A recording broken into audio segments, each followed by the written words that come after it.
Izquierdo. Continuando con la visión desde la perspectiva del Upstream, Miguel Moyano, director gerente senior de Arpel, y el doctor Armando Zamora, hasta recientemente el presidente de la Agencia Nacional de Hidrocarburos de Colombia, moderarán el panel sobre la promoción de la exploración de hidrocarburos en un contexto de transiciones energéticas en América Latina y el Caribe. Desde el punto de vista de OLADE y de las agencias de hidrocarburos y similares autoridades de aplicación.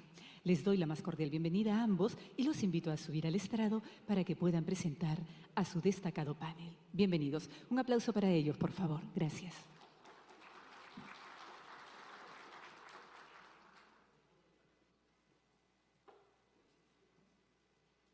Gracias. Bueno, buenos días. Vamos a ir llamando de a uno a los panelistas, por favor. Ingeniero Daniel Okama, gerente general de Perupetro, la Agencia de Hidrocarburos de Perú. Llamamos también a Rodolfo Saboya, director general de la Agencia Nacional de Petróleo, Gas y Biocombustibles de Brasil. Anan Yaguesar, director general de Staatsolie. Y Medardo Cadena, director de Estudios Proyectos de la Organización Latinoamericana de Energía.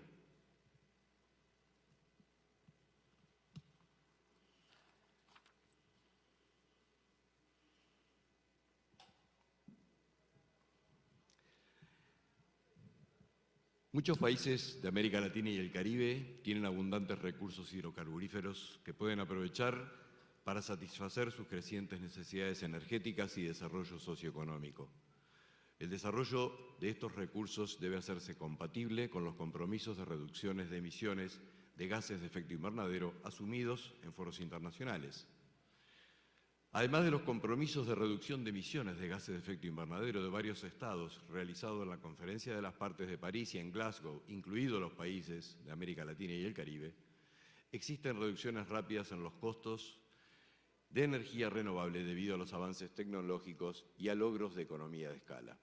Por lo tanto, para los gobiernos tiene sentido económico que piensen en una estrategia a largo plazo para la diversificación energética, reenfocando el uso de petróleo y gas mientras reducen sus emisiones de carbono y las de los diferentes sectores industriales que dependen de la energía de los hidrocarburos.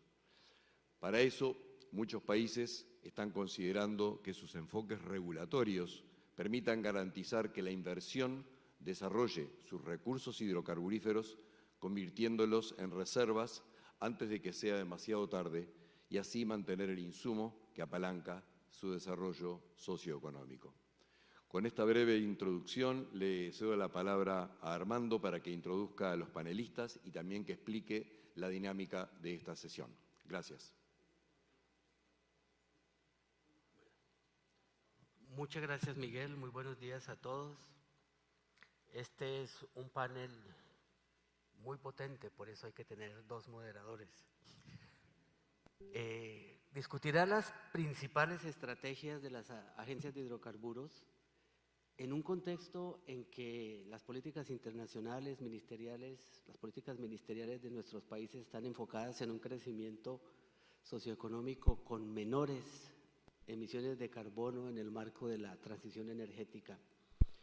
Y se trata de, como la misión de las agencias lo indica, hacer atractiva y sostenible la exploración de hidrocarburos en un ambiente internacional muy confuso, muy competitivo y en el cual nos hemos encontrado con restricciones al acceso de capital para la industria de petróleo y gas.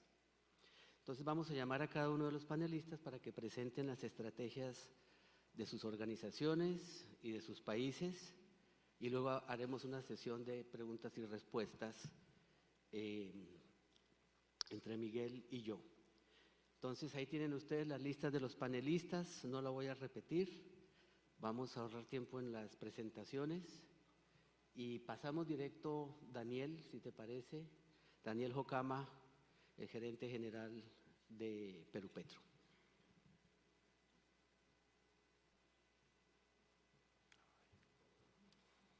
Gracias, Armando. Gracias, Miguel. Buenos días con todos. Nosotros no hemos preparado una presentación, sin embargo, después de haber escuchado todos los exposiciones que hemos venido teniendo ya durante el día, creo que al final estamos convergiendo hacia una misma preocupación en Latinoamérica. El mundo está viviendo un proceso de transición energética muy acelerado a raíz del COVID. La subida de precios de hidrocarburos, de cierta manera, frenó esa aceleración de la transición energética. Nos dimos cuenta que el gas y el petróleo todavía forman parte importante en el consumo de energía del mundo. Sin embargo, desde el punto de vista de América Latina y el Caribe, nosotros somos países en vías de desarrollo. Nosotros, salvo contadas excepciones, no somos países avanzados. Y respecto al tema del cambio climático, sabemos que el 80% de los gases de efecto invernadero son producidos básicamente por 20 países, de los cuales prácticamente todos son economías avanzadas, excepto 3, Polonia, Sudáfrica e Irán. Y América Latina, dentro de ese 20% restante, aporta muy poco. Y por otro lado, ayuda más bien al cambio climático porque tenemos en Sudamérica la Amazonía, que es uno de los grandes pulmones del mundo. En ese sentido, sabiendo que nuestras economías no son avanzadas, nosotros tenemos que tener bien claro cuál va a ser el papel del gas natural y de los hidrocarburos en general en nuestras matrices energéticas y en el desarrollo económico de nuestros países. En el Perú, el 55% de nuestra economía es movida por la minería y por los hidrocarburos, y el 80% minería, hidrocarburos y agricultura. Para esos tres aspectos necesitamos básicamente agua, un buen clima y recursos naturales. Creemos que el Perú es bendecido con recursos naturales y por eso mismo la estrategia de país es avanzar hacia una transición energética que en realidad el país empezó a finales de los 90, principios del 2000, cuando cambiamos prácticamente la gran mayoría de centrales que consumían diésel a residual a gas natural. Hoy en día nuestra matriz de generación eléctrica es prácticamente 60% renovables, vamos a llamarlas, y 40% gas natural. El gas natural no ha tenido la penetración que quisiéramos en nuestro país. Sin embargo, creemos que los recursos que genera el gas natural y la energía que nos provee, ya lo hemos visto, accesible a un precio competitivo y con seguridad de suministro, nos va a ayudar a que justamente tengamos los suficientes incentivos para que las empresas, dado un marco regulatorio estable, que es fundamental, nosotros tenemos que hacer entender a nuestras autoridades que el marco tributario, el marco jurídico, las condiciones contractuales tienen que ser estables y previsibles. Nosotros, dentro de ese marco, creemos que así como en minería y así como en agricultura, el país se ha desarrollado porque tiene acceso al mercado más grande, que es el mundo, y ese mercado es el que ha incentivado inversiones en minería, en agricultura. Creemos que con esa misma lógica tenemos que seguir viendo el desarrollo del gas natural y los hidrocarburos en nuestro país. Hemos planteado un nuevo reglamento de regalías y retribuciones que está indexado al precio del petróleo, al precio del gas, a la zona en donde se produce el hidrocarburo, a la cantidad de producción y al precio. Entonces ya prácticamente no vamos a negociar regalías, sino que las regalías van a acompañar esos factores. Creemos que eso, de cierta manera, quita incertidumbre respecto a lo que significa regalías. Sabemos que tenemos problemas en la superficie, somos un país con mucha prospectividad.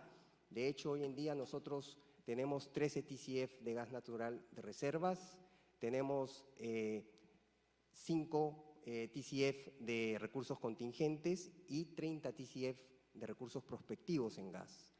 En petróleo tenemos 780 millones de barriles de reservas, tenemos 500 millones de recursos contingentes y 12.000 millones de recursos prospectivos. Entonces el Perú es un país con muchos recursos, el problema es que producimos poco y ese es el gran reto para nosotros, fomentar la exploración que finalmente nos va a ayudar a tener mayor producción.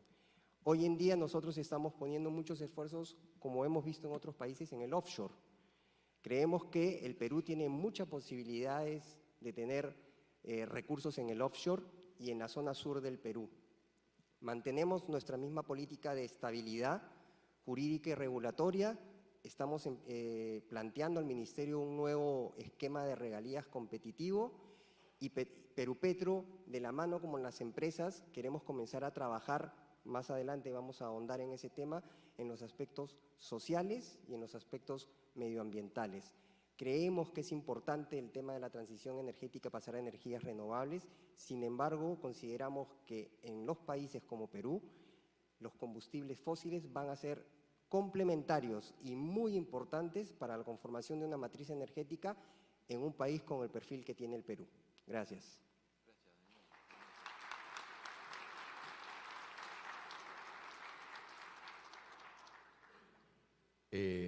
Pasamos ahora al segundo orador. Me da gusto darle la palabra a mi amigo Rodolfo Saboya, director general de la Agencia Nacional de Petróleo, Gas y Biocombustibles de Brasil.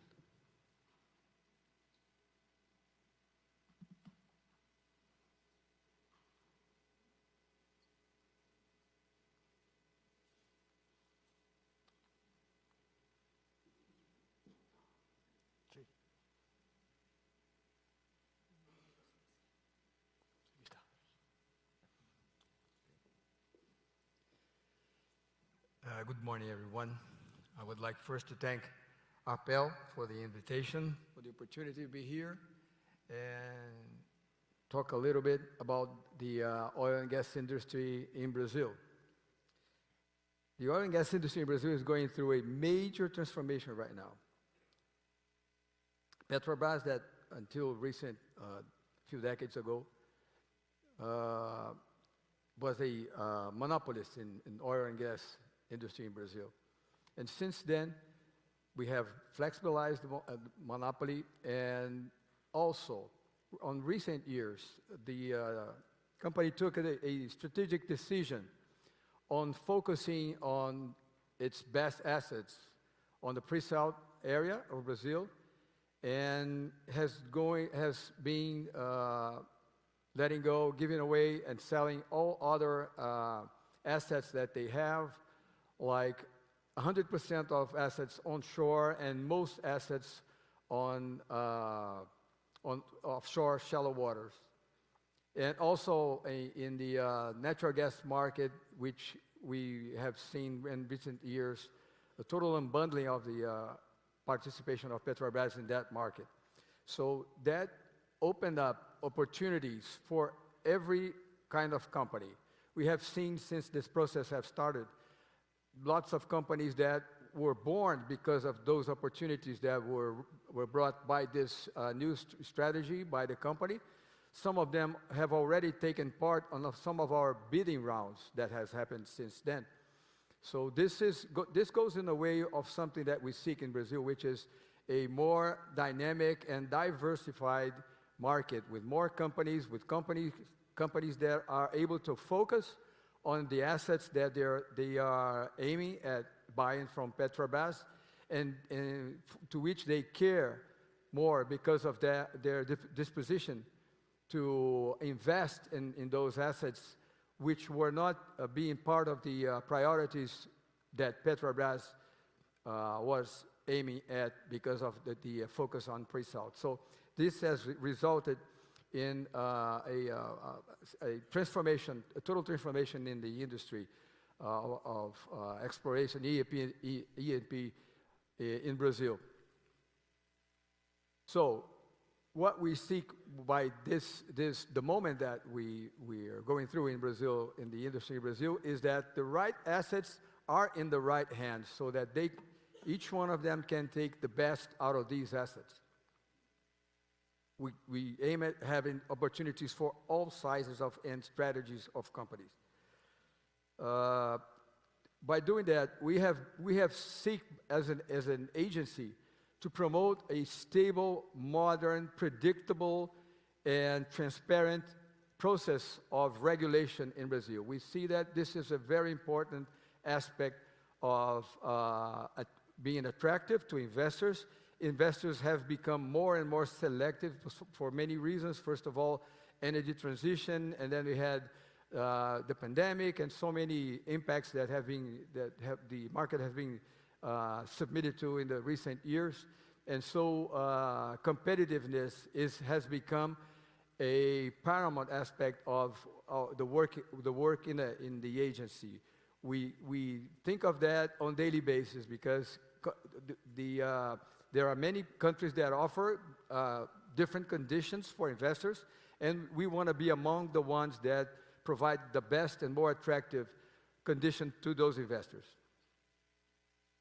In recent years, for example, since 2017, we have been able to do 15 bidding rounds. We have also promoted royalties reductions for small and medium companies. These are all initiatives the agency took in order to become more attractive and be able to have different types of companies interested in investing in Brazil. Also, since 2020, the last year, we started noticing that the moment for the industry and for the market was more fond of doing bidding rounds based on the open acreage system, which means that the companies themselves, they were the ones to decide the moment that one process starts by placing a formal intention to one special area. And this has been very successful recently. We have another bidding round for the first time on production sharing contracts. We will have the first bidding round on that system on December 16 for 11 areas inside the pre-salt polygon, and we already have 11 companies qualified for that, and this we expect to have very good results on that. Also, there's a lot going on the natural gas market. Like I said, Petrobras has been through this process of unbundling, and this is something that we aim at promoting a lot because, as has been said by my friend Daniel before, natural gas will play a very important role in the energy transition. So that means that will be the fossil fuels that will have a longer life throughout the energy transition. So we in Brazil, we do not monetize more than 50% of our natural gas production. We want to raise that very much higher than that. So we're aiming at efforts, and natural gas depends a lot on regulation. We are aware of that. We have a very heavy regulatory agenda towards natural gas, and we aim to have that developed throughout the following few years, because we want to be attractive. We want to have more. We have the natural gas market in Brazil is still very concentrated on Petrobras, but it's becoming. But Petrobras' market share has been lowering systematically in the recent 2 years, and we expect that to follow on for the next few years to come, so that we have a mature natural gas market in the years to come, since we have only 1.5 years from the date when the new natural gas law was approved by the Congress, which made a huge difference, placing the legal framework in order to make that move towards a more diversified and dynamic natural gas market available. So there's a sense of urgency when it comes to fossil fuels because of energy transition. We know it's happening already. It's going to take a little while longer than first expected because, we cannot afford living without fossil fuels so far. And we need more investments in renewables in order to replace the demand for fossil fuels for demand for renewables. And we need the new renewables available for that. And we're still not having those levels of investment in renewables. So fossil fuels will have to remain important, very important in the world energy matrix for the years to come, maybe longer than first expected. more than 80% of the energy in the world comes from fossil fuel. And Brazil is, in that sense, Brazil is very well positioned on our energy matrix. More than 45% of all of our energy comes from renewables already. When it comes to electricity, for example, more than 80% in Brazil come from renewables. But still, we need to keep investments in oil and gas because we cannot afford to live without it in the next years ahead of us. So, like I said, companies are selective and competition will become fierce for investment in the near future. And also, when it comes to renewables, Brazil has developing a very strong wind farm market onshore already, very well developed in some parts of the country, in the northeastern part, for example. Sometimes it answers for more than 90% of energy consumption in that region. And we have a lot of wind farm projects offshore, not only in the northeastern part of the country, but also on the southeast part of the country, which will be operating in the next few years. So, for a start, thank you very much. Thank you.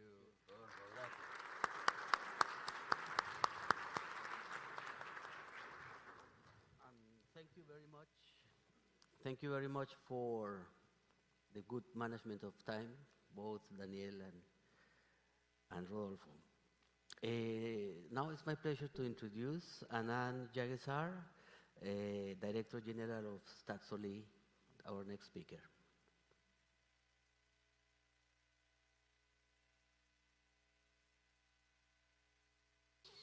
Thank you. First of all, I must tell that Suriname is one of the 3 carbon sink countries in the world, together with Bhutan and Panama, just because we are covered with 93% of forest. So that's an achievement. It's difficult to keep it up if we are going to develop oil in the future. Of course, we acknowledge that the climate change and hydrocarbon production go hand in hand, and that makes a cool and rational discussion very difficult with the people that want to combat climate change. There are many reasons for that, and the first reason is, of course, the lack of understanding of the hydrocarbon business. I mean, most of the people, they have difficulty in understanding what decline is in oil and in gas, because they think every time you do a new project, it's just to expand the oil, which makes it difficult to understand. And maybe we, as hydrocarbon companies, we need to explain better.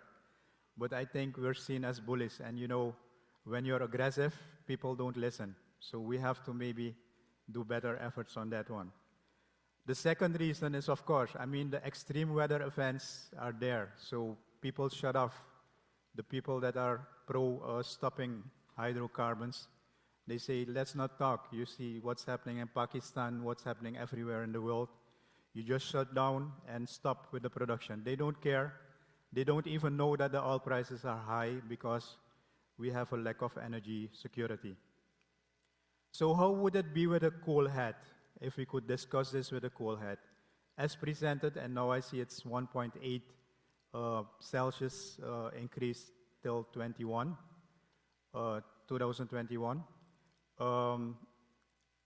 And now, because it was 1.5. So if we would discuss in a normal fashion in that way, then I would say, let's see who is taking the burden for that, because the 1.5 would apparently save us from major disasters. And the discussion is who will take the burden, and of course, who are the polluters? I would say it's clear that the developed world has benefited from their hydrocarbon developments, and they need to give the developing countries a chance to also make use of their hydrocarbon resources. Because there is also social parity. People in South America are poor. A lot of people are still cooking with wood. So we need that chance from the developed world to get to the economic and social parity. And even if you would go halfway, it would be a lot of contribution there. But of course, we will have to take our responsibility. In Suriname, we have in the production sharing contracts, we have zero flaring clauses, so they cannot flare, which is one of the highest contributors to emissions. And also the companies themselves, they have a very low target for emissions per barrel produced. That means that Suriname will have to pay for that because it makes the operations more expensive. And let's be real, a lot of marginal fields will not be developed anymore because they need low cost and low emissions per barrel in the future. But we'll take that. That's the contribution of Suriname to that. Energy security versus climate change is like being caught between a rock and a hard place. We need more solar, wind, biofuels, energy efficiency. We need research and sequestration and hydrogen. But in the meantime, we will not be able to do without hydrocarbons because we need energy security, as was at full display in Europe the past couple of months. The moment they had an issue, they ran back and started coal plants, and they have to secure the security for the people. And I think we in South America deserve that as well. So we need that. Thank you.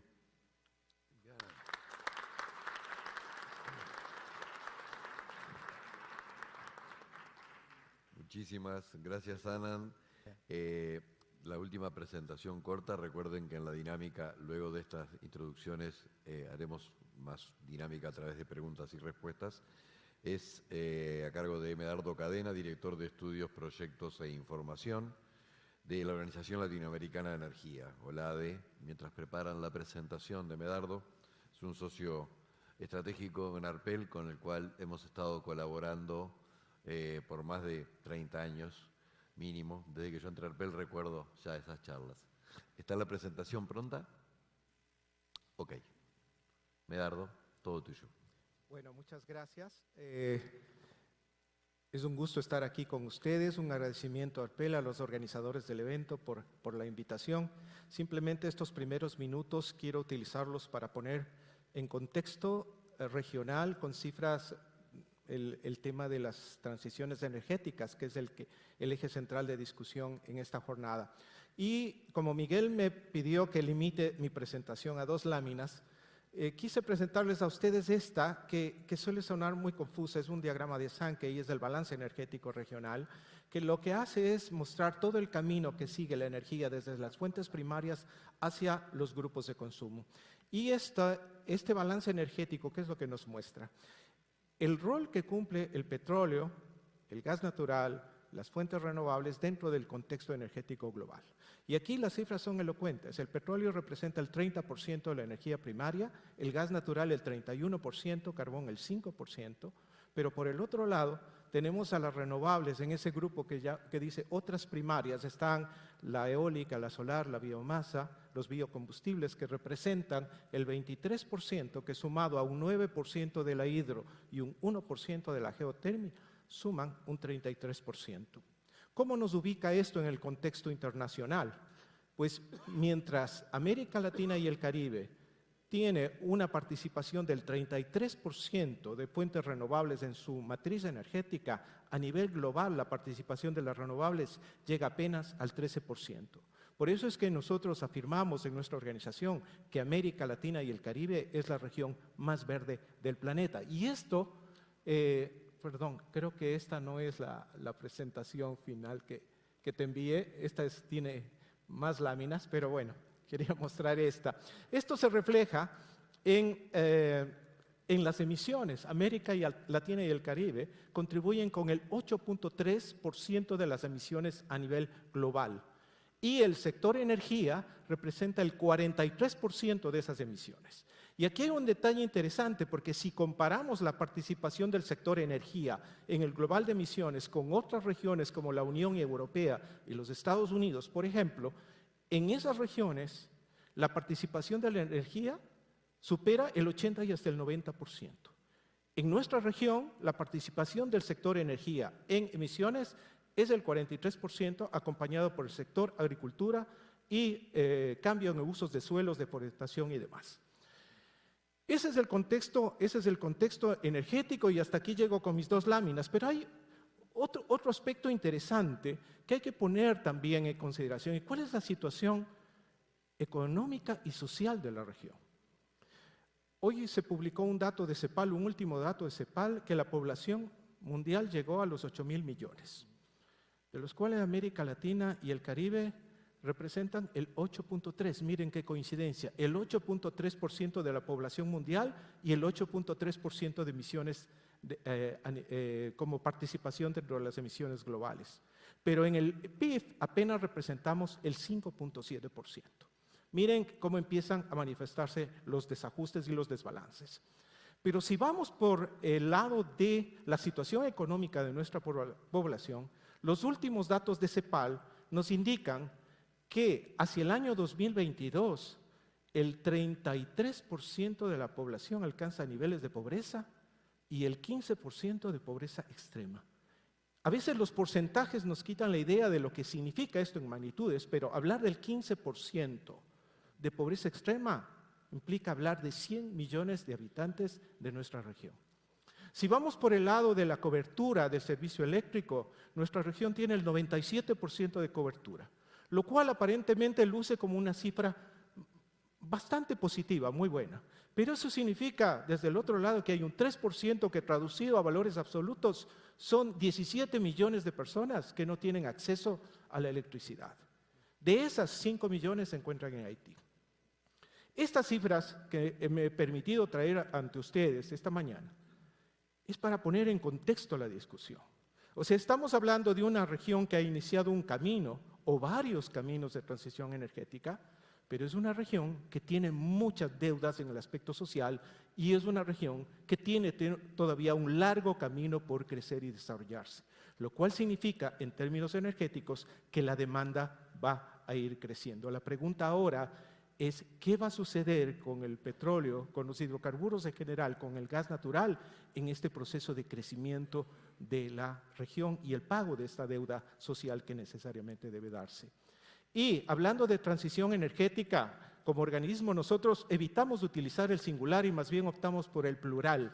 Hablamos de transiciones energéticas porque del análisis que hemos realizado hay tantos procesos de transición cuantos países existen de la región. Porque cada país es una realidad distinta. Cada país tiene sus propias condiciones en cuanto a disponibilidad de recursos, en cuanto al acceso a los mercados de capital, en cuanto a las capacidades locales para generar políticas públicas, para hacer una planificación sostenida en el mediano y largo plazo. Son realidades distintas y en la región tenemos grandes asimetrías que como organismos estamos obligados y enfocados a disminuir, a cerrar esas brechas de conocimiento, esas brechas de experiencia que existen entre los países de la región. No sé cómo estoy de tiempo, Miguel. Puedo todavía extenderme un par de minutos. Gracias. Bien, ahora, ¿cuáles son los factores que desencadenan todos estos procesos de transición? Hay un común denominador que es definitivamente el cambio climático. Y eso marca en este proceso de transición una diferencia fundamental respecto de los procesos históricos de transición energética que se han dado en la humanidad. Debemos recordar el primer proceso de transición energética que se dio por 1850 con la primera revolución industrial y surgimiento del carbón, seguida de la segunda revolución o de la segunda transición energética que se dio por ahí en 1910 con el surgimiento del petróleo y una tercera transición energética que se da por los años 50, 60 cuando surge la energía eléctrica, las grandes centrales hidroeléctricas, el gas natural y la energía nuclear. Y ahora estamos viviendo un cuarto proceso de transición energética que, a diferencia de los anteriores, no está motivado por el desarrollo de la tecnología solamente, no está motivado solamente por la emisión de políticas públicas, sino que tiene una espada de Damocles y un tiempo que no podemos rebasar, que marca una diferencia fundamental respecto a los procesos anteriores. Eso implica una celeridad en los procesos, pero si esa celeridad la reflejamos a las realidades individuales de los países, vemos que los tiempos de transición energética son diferentes, marcados por las urgencias que tiene cada uno de esos países en base a los factores que los están motivando más allá de aquellos relacionados con el cambio climático. Y entre esos factores podemos decir, por ejemplo, la soberanía energética, la seguridad en el abastecimiento, el acceso no exclusivamente desde el punto de vista de la infraestructura, sino desde el punto de vista de precios asequibles para que todos puedan tener acceso a las fuentes energéticas. Las urgencias y las necesidades de los países son diferentes y como son diferentes, pues cada uno de los países ha marcado su rumbo en este proceso común de camino hacia una transición hacia energías más limpias. Pero en los ejercicios de prospectiva que hemos realizado como organización hacia el año 2050, la conclusión a la que llegamos es que el petróleo y el gas natural seguirán teniendo una presencia importante en el balance energético como el que he marcado en estas láminas introductorias. Muchas gracias.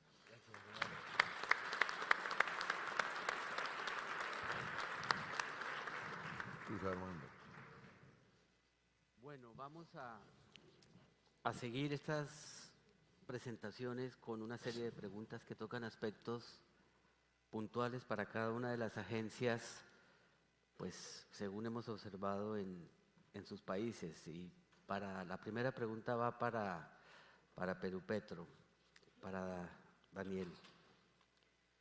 En Perú hemos observado que, bueno, igual que el resto de América Latina, hay temas de superficie que hacen, digamos que hacen un poco compleja el despliegue de las inversiones en el territorio. Los temas de conflictividad social se ven principalmente en el sector de hidrocarburos. De otra parte, aunque se asume que la generación de energía renovable no genera impactos en el territorio, no hay tal demanda por parte de las comunidades en que los generadores de renovables tengan que invertir de esa manera como se le exige al sector de hidrocarburos. Porque esa competitividad social en proyectos de hidrocarburos en Perú y tal vez en Colombia también tienen que ver con las aspiraciones de las comunidades para tener beneficios económicos directos de la presencia de la industria. ¿Cuál es la situación en el desarrollo de proyectos de energía renovable? ¿Cómo podría el gobierno tener en cuenta esa asimetría entre las demandas de la sociedad en el sector de hidrocarburos con la que se presentaría en aquellas áreas donde se va a ver la inversión en energías renovables? Es decir, ¿cuál sería el impacto de la transición energética en los aspectos sociales, en la compensación a las comunidades? Muy compleja tu pregunta, Armando. Sí, nosotros, yo creo que en general en países de Latinoamérica, como tú bien has dicho, tenemos los problemas en la superficie. En Perú particularmente tenemos retos que van por aspectos sociales, específicamente en la zona de la selva norte, y aspectos que tienen que ver e están interligados con los temas sociales, que son los temas de los permisos. Nosotros, para empezar las actividades, necesitamos una serie de permisos ambientales que al mismo tiempo están ligados a permisos, como le llaman acá, de licencia social, en otras palabras, de aceptación de las comunidades para que se realice la actividad, y sumado a que estamos nosotros adheridos al convenio 169 de la OIT, que nos obliga a hacer el proceso de consulta previa en comunidades aborígenes y comunidades indígenas. También es cierto que las actividades de hidrocarburos y de minería, porque ambas son actividades extractivas, son los motores de la economía del país, la gente lo sabe y saben que son las que más valor generan. Es por eso que hoy en día, en los últimos años, hemos tenido muchos conflictos referidos a la participación que quieren tener las poblaciones que están cercanas a la operación en la generación de valor de estos recursos. Y saben que estos recursos tienen una vida finita, en algún momento se van a acabar y ellos no pueden dejar pasar el tren de la oportunidad de poder obtener parte de esos recursos. Con el tema de la información hoy en día y el acceso a ella, los argumentos cada vez son más fuertes y son más sólidos respecto a esa población. Las energías renovables no son vistas como fuentes de generación de riqueza para las comunidades y es por eso que no tienen tanto conflicto. Sin embargo, de cierta manera se está comenzando a dar esta visión de oportunidad en justamente si no llegamos a un acuerdo, yo no te puedo dar el ok para los permisos, y no solamente en temas de extracción, sino por ejemplo en líneas de transmisión eléctrica. Nosotros, ¿cómo estamos enfrentando este tema desde el punto de vista social? Creemos que como las actividades se realizan en zonas muy alejadas, las empresas conjuntamente con el Estado tienen que iniciar la promoción de desarrollo de energías renovables justamente en esas comunidades. Por ejemplo, en la selva, el uso de paneles solares.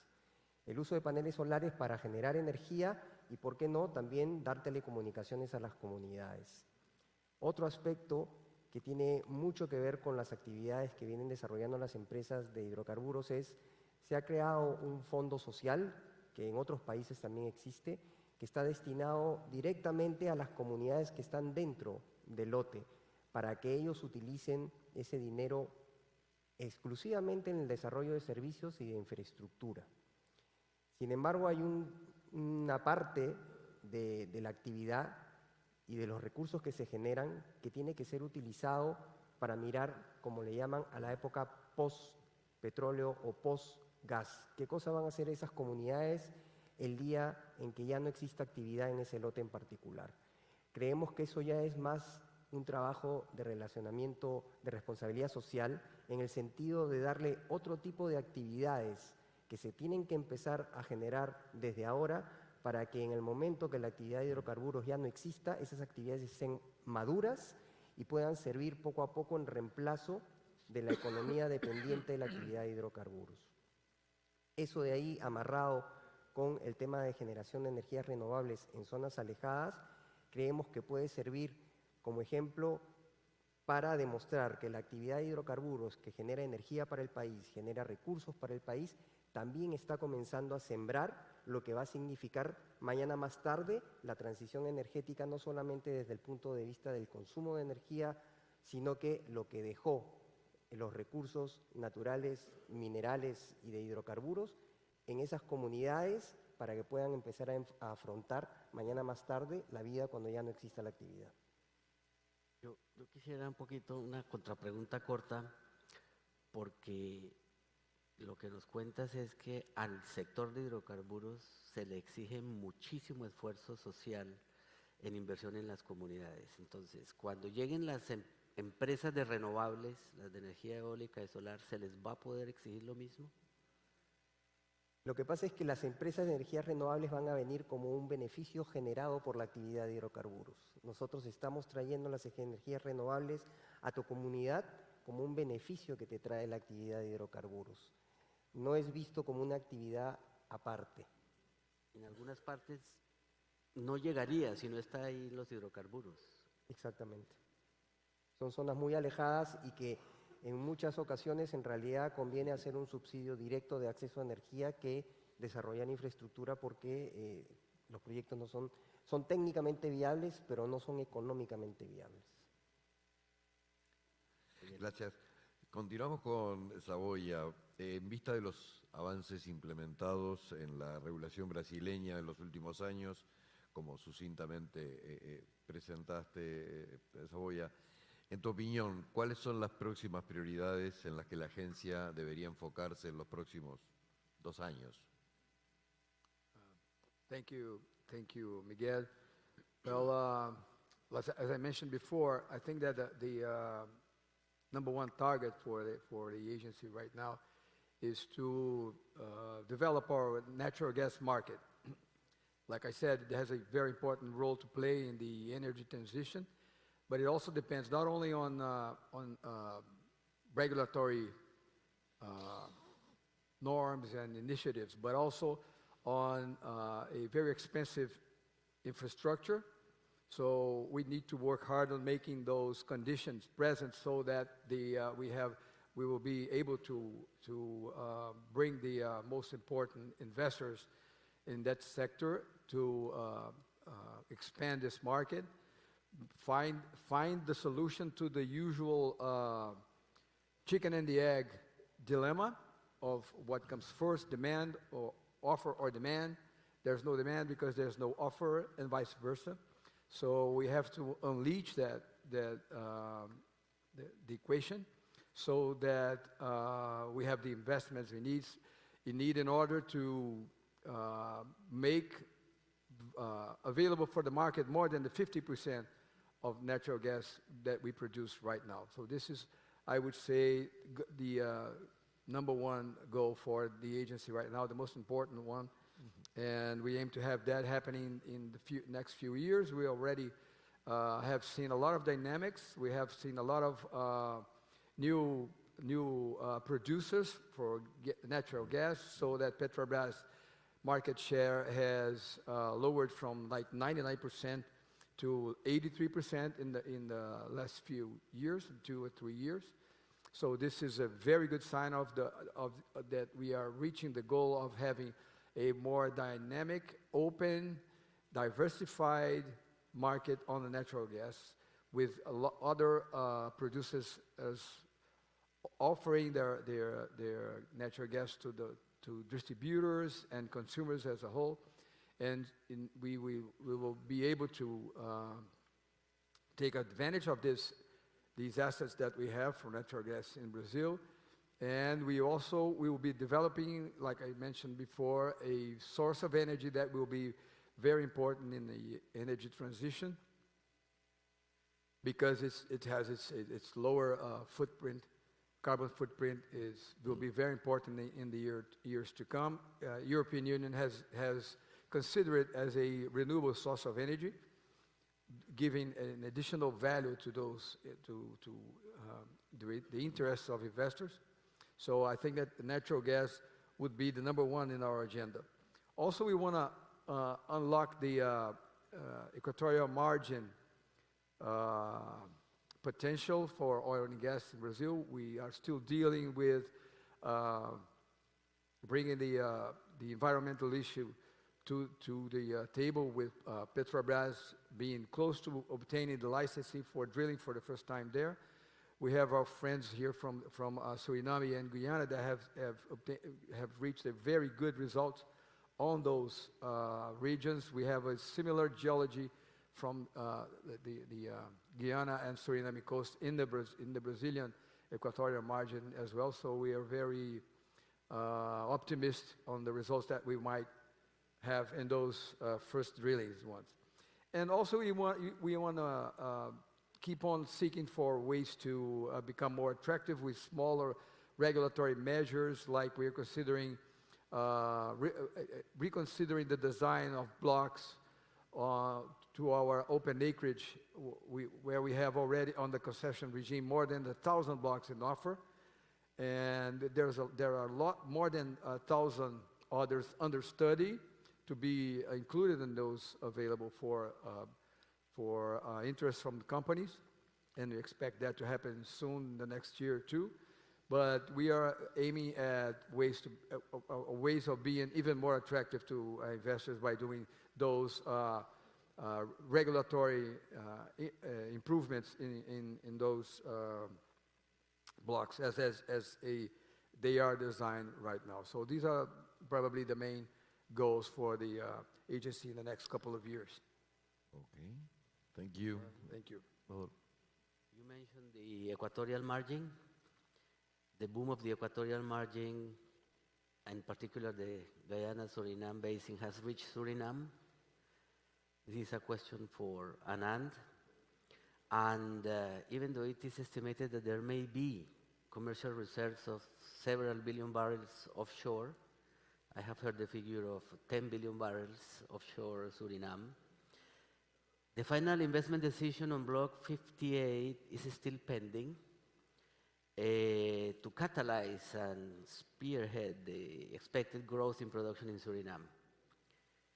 we wonder, I mean, one wonders why the delay, whether this delay is in any way related to the acceleration of the decarbonization policies of the IOCs, or by the impact of the energy transition on policies on current contracts. Is there something to that? And by the way, could you please share with us how the energy contracts negotiated in Suriname take into account these effects of energy transition? Yeah, if you allow me to react to the previous question. So, I mean, a lot of countries in South America also have natural gas.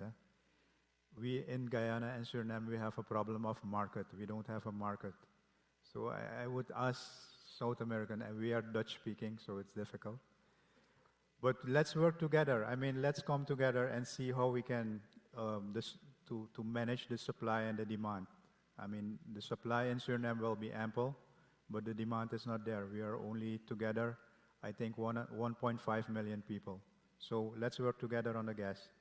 But to be specific on your question, I mentioned in my speech as well that it's unmistakable that the big companies are a little bit more picky. So they look at low emissions per barrel produced, but they also look at the cost per barrel. And the smaller the size of the reservoir, the more difficult it is to achieve the cost target. So Suriname is lucky, we have sizable reserves. I think most of the discoveries are along 300 million barrels per discovery. So we will have to combine two now to make it happen. But I think maybe a year ago, they were talking about 120 million barrels of production and a resource size of 300 million. Now they're talking about 500 million. So you can see that the shift is coming. They're becoming more and more picky. We are fortunate that I think we are on the top list of Total. They're very serious with the development, and soon we will have our first FID. We are convinced of that. Yes, and after thought, you mentioned Total. Total has very clearly said that they will only go to those places where there is a real materiality. Yes. So that's a good sign for Suriname. Yes. Gracias, Ana. Medardo, fuiste muy enfático y nos diste una visión regional bien interesante de lo que es la importancia del recurso hidrocarburífero ahora y luego de la transición. Y también hablaste de que ustedes hablan de transiciones energéticas, igual que Arpel, porque cada país obviamente tiene una hoja de ruta distinta en función de es productor, no es productor de gas o de petróleo, etcétera. Sabemos que ustedes, que nuclean los ministerios de energía, van evaluando esta temática, forma parte de la agenda de todas las semanas de la energía que tienen, como la que va a ser ahora en diciembre en Panamá.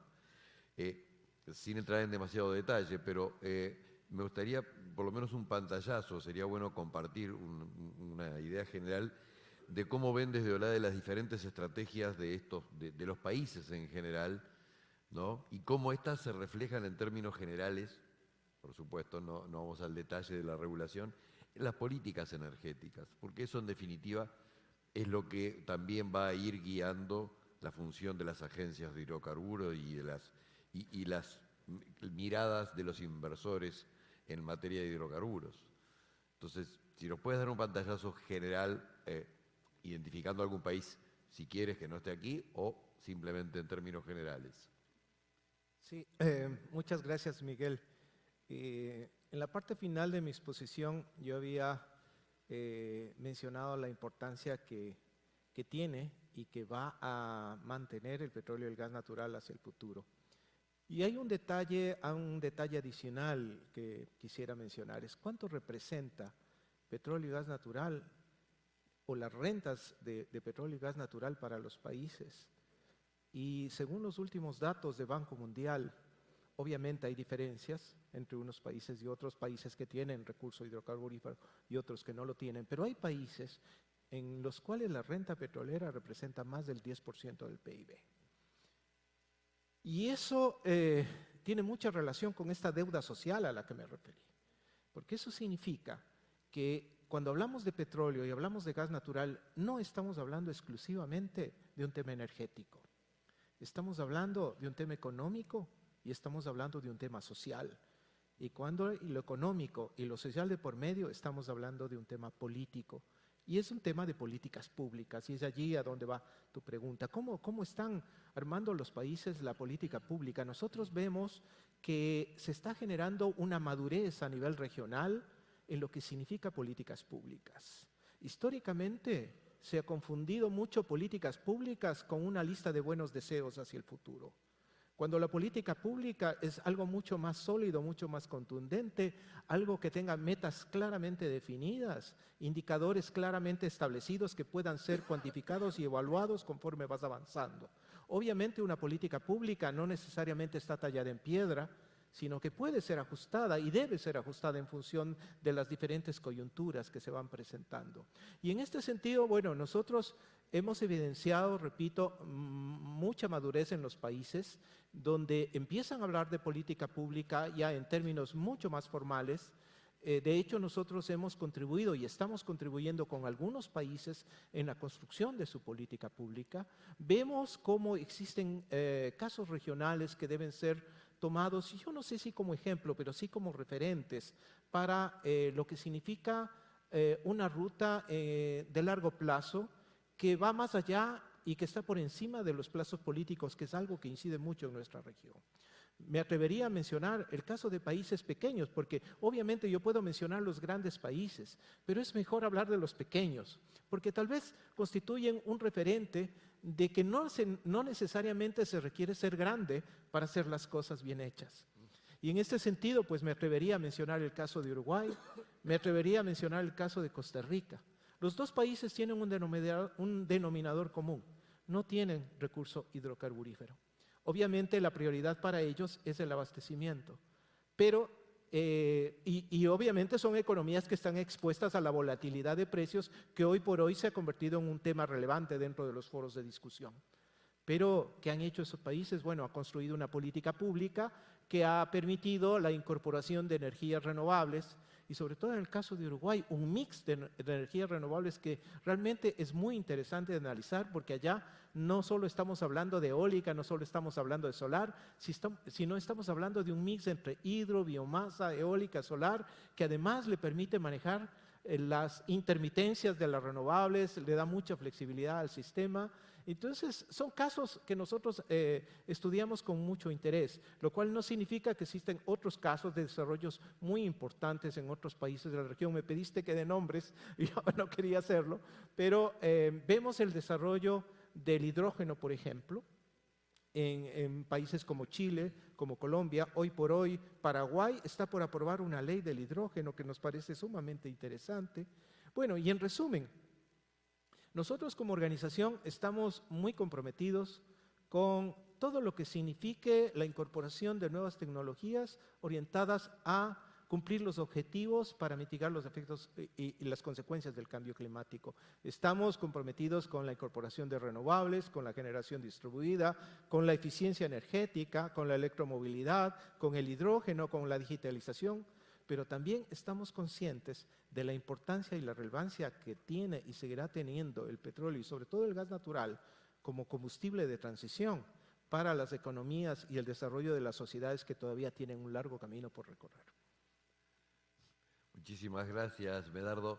Nos quedan 2 minutos y medio. Teníamos más preguntas para hacer, pero me gustaría de repente darle la palabra a Armando para que también haga un cierre, o si quieres hacer algún comentario más, Armando, desde tu visión, incluso con toda tu experiencia como expresidente de la ANH. Bueno, muchas gracias. No, la reflexión que yo me estaba planteando al escuchar este diálogo es que no hay una, digamos, como se dice en inglés, either or strategy. No es que hidrocarburos vayan por un lado y la transición por otra, sino que en nuestros países las dos cosas van juntas. Yo traigo la experiencia de Colombia, en la cual tenemos un programa muy agresivo de transición energética, pero pues hasta hace 2 meses el consenso era que eso no implica que no podamos desarrollar nuestro potencial de hidrocarburos, porque ahí van a estar, como lo habías dicho tú,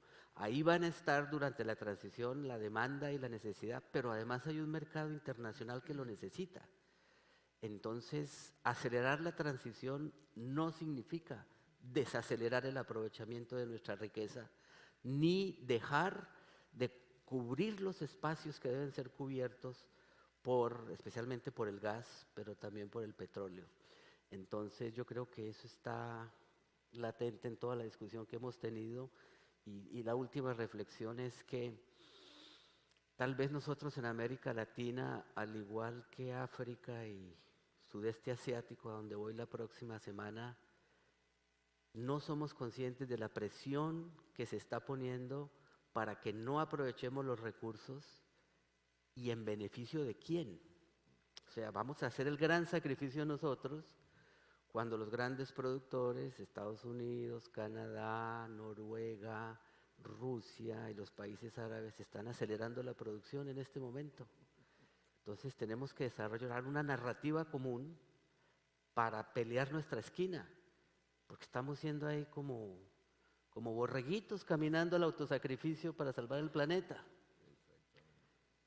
No digo más, que ya me vuelvo políticamente incorrecto, que me queda muy fácil. 3, 2, 1. Ahí quedamos.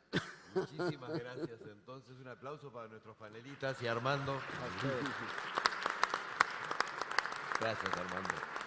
Muchísimas gracias a los señores moderadores, al señor Miguel Moyano y Armando Zamora, y a cada uno de los panelistas que nos han acompañado en esta parte del programa. Los invito a ponerse de pie para poder tomarse la foto oficial, la foto de rigor, que será compartida como siempre en las redes sociales. Un aplauso entonces fuerte para ellos, porque nos han acompañado en el tema la promoción de la exploración de hidrocarburos en un contexto de transiciones energéticas en América Latina y el Caribe.